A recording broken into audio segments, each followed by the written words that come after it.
योगी आदित्यनाथ का आज भव्य शपथ ग्रहण समारोह। मंत्रिमंडल के करीब 55 मंत्री लेंगे शपथ। अखिलेश, मुलायम और मायावती को खुद मुख्यमंत्री ने फोन पर दिया न्योता। रूस पर यूक्रेन के राष्ट्रपति जेलेंस्की का बड़ा आरोप, कहा रूस कर सकता है रासायनिक हथियारों का इस्तेमाल। बाइडेन ने कहा केमिकल वेपन के इस्तेमाल पर नेटो देगा जवाब। नेटो करेगा यूक्रेन को हथियारों की मदद, परमाणु हमले से बचने में करेगा मदद। अमेरिका यूक्रेन को दे सकता है एयर डिफेंस सिस्टम।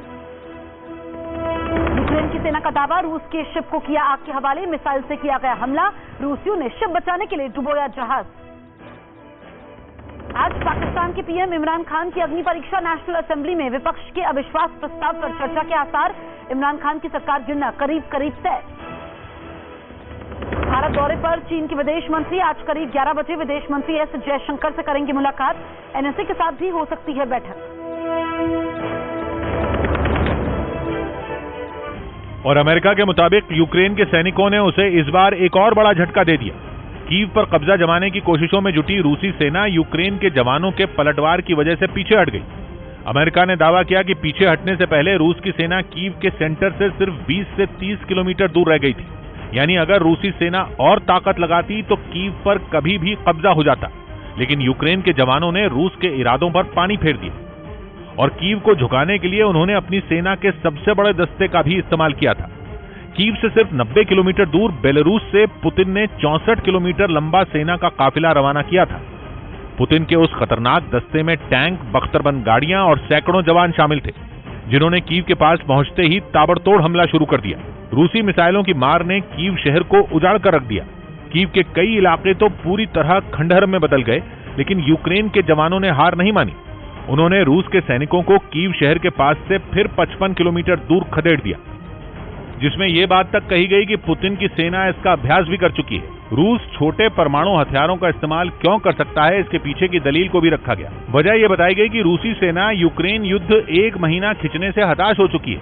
आशंका है कि इसी बौखलाहट में रूस ये खतरनाक कदम उठा सकता है। यही नहीं, यूएन में रूस के उपराजदूत ने भी परमाणु हथियारों के इस्तेमाल से इनकार नहीं किया, उल्टा नेटो को ही चेतावनी दे दी।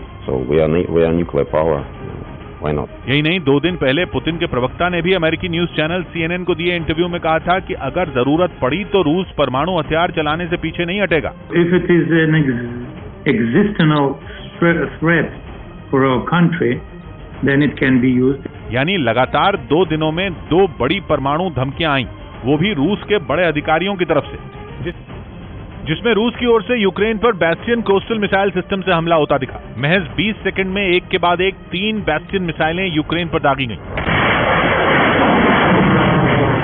लॉन्च पैड से निकली मिसाइलें पहले हवा में काफी ऊंचाई तक गईं और फिर टारगेट की ओर रुख करते हुए आगे निकल गईं। ये तीनों मिसाइलें यूक्रेन के सैन्य ठिकानों को तबाह करने के लिए दागी गईं। रूस की ओर से दावा किया गया कि यूक्रेन के जिन ठिकानों को टारगेट किया गया, वहां पर यूक्रेन की सेना ने पश्चिमी देशों से आए हथियार और गोला बारूद छिपा रखे थे। लेकिन इस वीडियो में जोरदार धमाका होता दिखाई दिया, जिसके बाद आग की ऊंची लपटें उठी और वहां एक बड़े इलाके में फैल गईं। आग की लपटें कम होते ही आसमान की ओर काले धुएं का एक बड़ा गुबार उठता दिखा। यूक्रेन की ओर से जारी इस वीडियो में दावा किया गया कि उसने ये हमला एक रूसी टैंक पर किया और इसके लिए उसने एंटी टैंक मिसाइल स्टुगना का इस्तेमाल किया। स्टुगना मिसाइल से किया गया ये हमला बेहद सटीक रहा और इसमें एक रूसी टैंक तबाह हो गया, जिसमें रूस का ड्रोन यूक्रेन के सैन्य ठिकाने पर जबरदस्त बमबारी करता दिखा। रूस के इस हमले के बाद वहां तेज धमाका हुआ और काले धूल का एक बड़ा गुबार आसमान की ओर उठता दिखाई दिया। रूस ने दावा किया कि उसके इस हमले में यूक्रेन का एक एयर डिफेंस सिस्टम S-300 पूरी तरह बर्बाद हो गया। इससे पहले रूस का ड्रोन यूक्रेन के इस मिसाइल सिस्टम का पीछा करता भी नजर आया और फिर जैसे ही यूक्रेन का यह हथियार अपने बेस पर पहुंचा, रूस ने टारगेट लॉक किया और उस पर बमबारी कर उसे ध्वस्त कर दिया।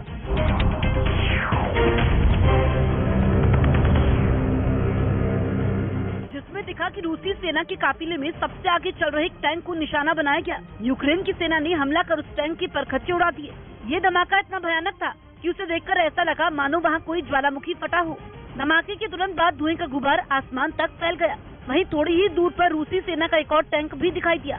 हालांकि ये पता नहीं चल पाया कि ये हमला यूक्रेन के किस इलाके में किया गया। रूस बम का इस्तेमाल कर रहा है। साथ ही कहा कि रूस यूक्रेन में रासायनिक हथियारों का उपयोग करेगा। जेलेंस्की ने वर्चुअल माध्यम से G7 शिखर सम्मेलन में ये बातें कही। जेलेंस्की ने रूस के साथ व्यापार पर पूर्ण प्रतिबंध की अपील की। साथ ही चेतावनी दी कि यूक्रेन पर युद्ध की वजह से वैश्विक खाद्य संकट पैदा होगा। अमेरिका के राष्ट्रपति बाइडेन ने कहा कि अगर रूस यूक्रेन में रासायनिक हथियार का इस्तेमाल करेगा तो नेटो इसका जवाब देगा। बाइडेन ने नेटो शिखर सम्मेलन में कहा कि हमले के ऊपर जवाबी कार्रवाई निर्भर करेगी। वहीं राष्ट्रपति जो बाइडेन का कहना है कि वो रूस को G20 से बाहर करना चाहते हैं।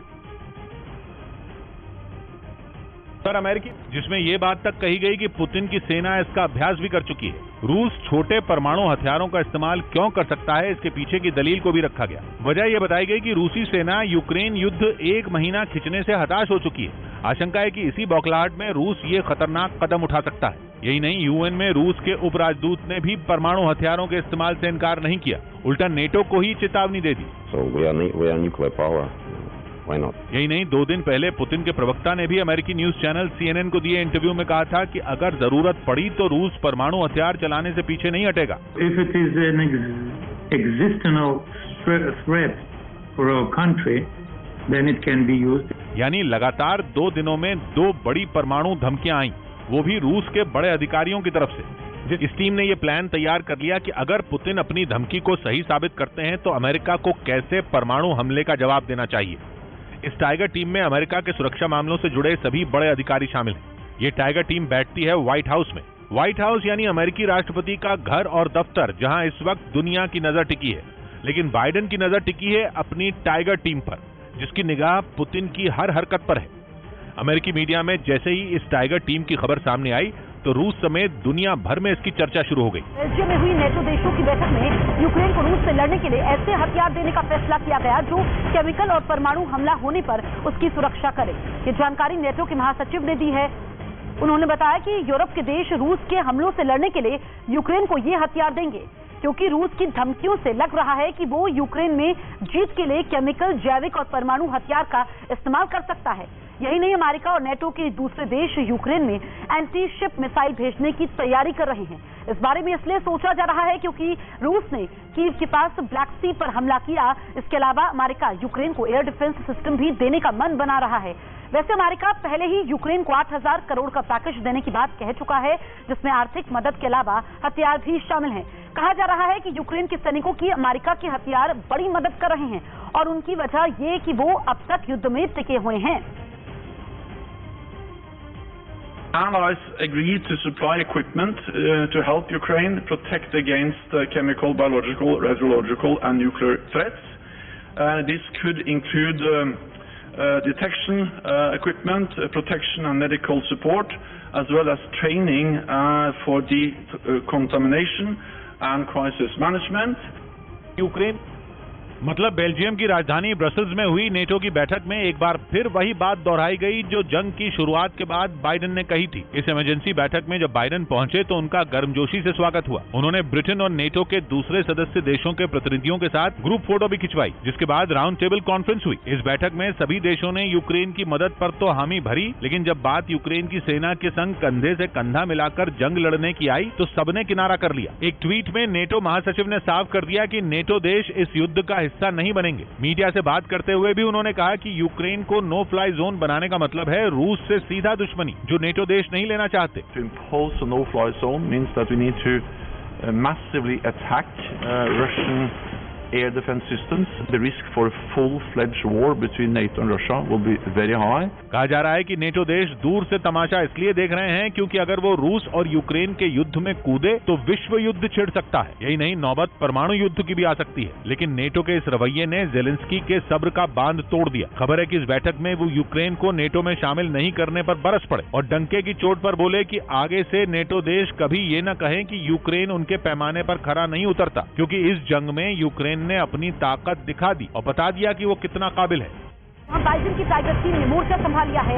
ये टीम व्हाइट हाउस में बैठ रही है, जो खासतौर पर परमाणु हमले से निपटने की तैयारी छिपकर काम करती रही। लेकिन अब इसके बारे में अमेरिकी मीडिया ने दुनिया के सामने बात जाहिर की। इसने रूस पर अपनी अगली रणनीति भी तैयार कर ली है। रूस की यूक्रेन पर परमाणु हमले की धमकी की वजह से इस टाइगर टीम के मायने काफी अहम है। वो पूरी तरह से अलर्ट पर है।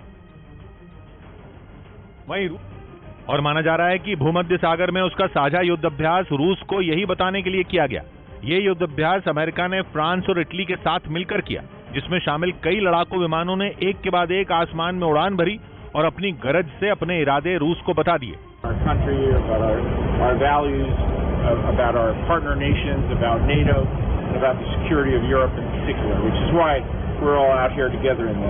इस साझा अभ्यास में शामिल लड़ाकू विमानों ने अमेरिका, फ्रांस और इटली के एयरक्राफ्ट कैरियर से उड़ान भरी। अमेरिकी एयरक्राफ्ट कैरियर यूएसएस ट्रूमन तो पिछले साल दिसंबर महीने में भूमध्य सागर में दाखिल हुआ था, जिसमें 6000 से ज्यादा अमेरिकी सैनिक सवार थे।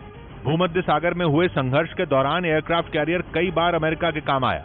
कहा जा रहा है कि जंग के कुछ दिन पहले ही इस समंदर के ऊपर अमेरिकी और रूसी लड़ाकू विमानों का आमना सामना हुआ था।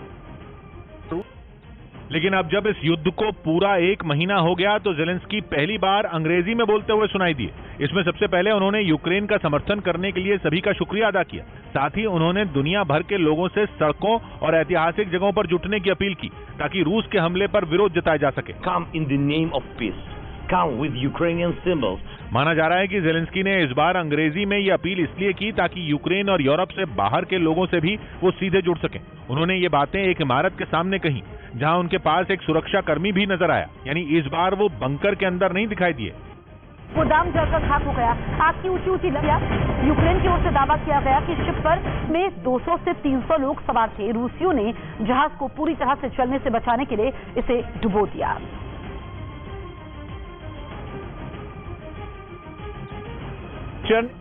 और वहां मिसाइल अटैक में इमारतें, पूरी की सड़कें टूटी हुई दिखी। शहर का हाल देखने के लिए वहां के मेयर खुद एक गाड़ी में बैठकर सड़कों पर निकले। इस दौरान चारों तरफ धुएं का गुबार नजर आया। चर्निव में मिसाइल हमले के बाद की तस्वीरों में जगह जगह जलती इमारतें और सड़कों पर बिखरे टायर दिखाई दिए। ऐसा लगा जैसे वहां कोई शहर नहीं बल्कि मलबे का ढेर हो। एक और वीडियो में चर्निव के रिहायशी इलाके में जली हुई गाड़ियां दिखी। वहां एक स्कूल की इमारत के पास भी अटैक हुआ था। हालांकि इस वीडियो में चर्निव के मेयर ने दावा किया कि यूक्रेन की सेना ने वहां से रूसी सेना को खदेड़ दिया।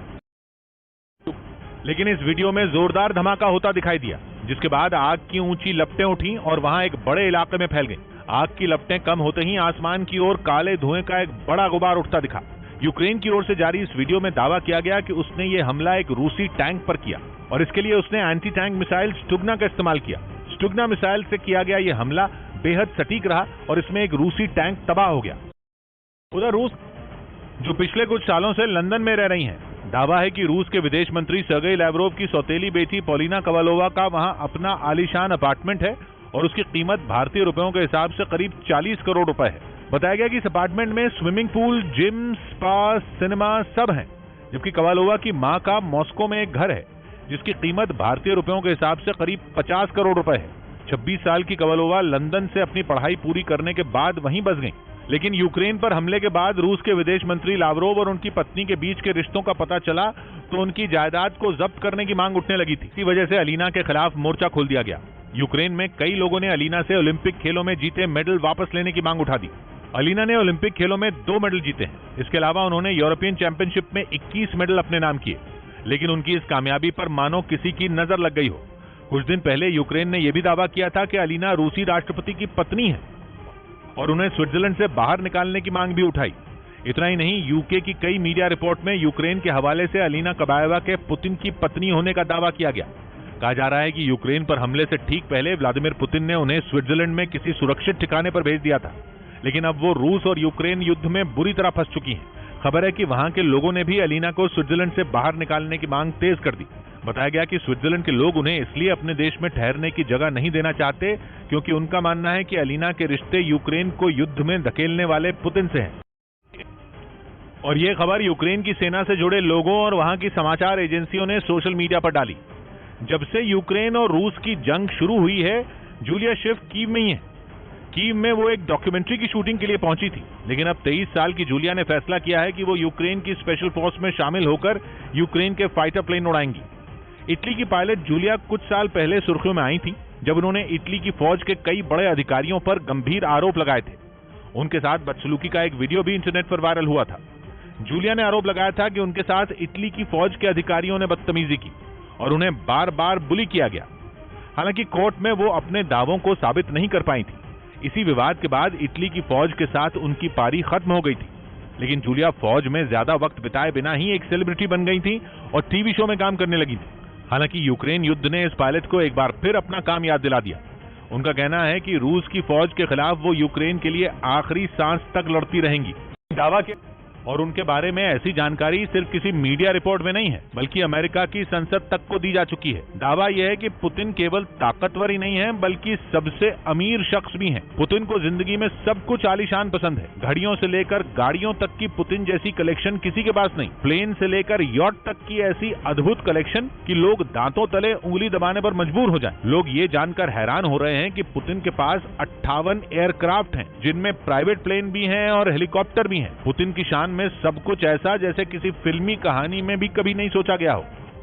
और एक विदेशी अखबार ने उनकी एक यॉट की कुछ तस्वीरें छापी थी, जिसकी कीमत $70 करोड़ मतलब 5,000 करोड़ रुपए से भी ज्यादा बताई गई। इस 6 मंजिला यॉट की लंबाई 140 मीटर है। सबसे बड़ी बात यह कि ये यॉट पानी के ऊपर चलने वाले किसी 5 स्टार होटल से कम नहीं है। एंटरटेनमेंट से लेकर कॉर्पोरेट ऑफिस तक सब कुछ यॉट पर मौजूद है। लेकिन जमीन और पानी पर ही पुतिन की शान के चर्चे नहीं है। आसमान में उड़ने वाले उनके उड़न खटोले भी एक से बढ़कर एक हैं। इनमें फ्लाइंग क्रेमलिन की चर्चा सबसे ज्यादा है। 5,000 करोड़ रुपए से ज्यादा कीमत वाला ये प्लेन आसमान में पुतिन की सबसे खास सवारी है। प्लेन में सब कुछ ऐसा है जो पुतिन की पसंद का हो। दावा तो यहां तक किया गया कि इस प्लेन में सोने का टॉयलेट लगा हुआ है। पुतिन की दौलत के चर्चे तो इससे पहले भी दुनिया भर में हुए थे, लेकिन इतनी जानकारियां पहले कभी नहीं आई। इस बार दावा किया गया है कि पुतिन के पास महंगी घड़ियों का जो कलेक्शन है उसकी कीमत 5 करोड़ रुपए से ज्यादा है।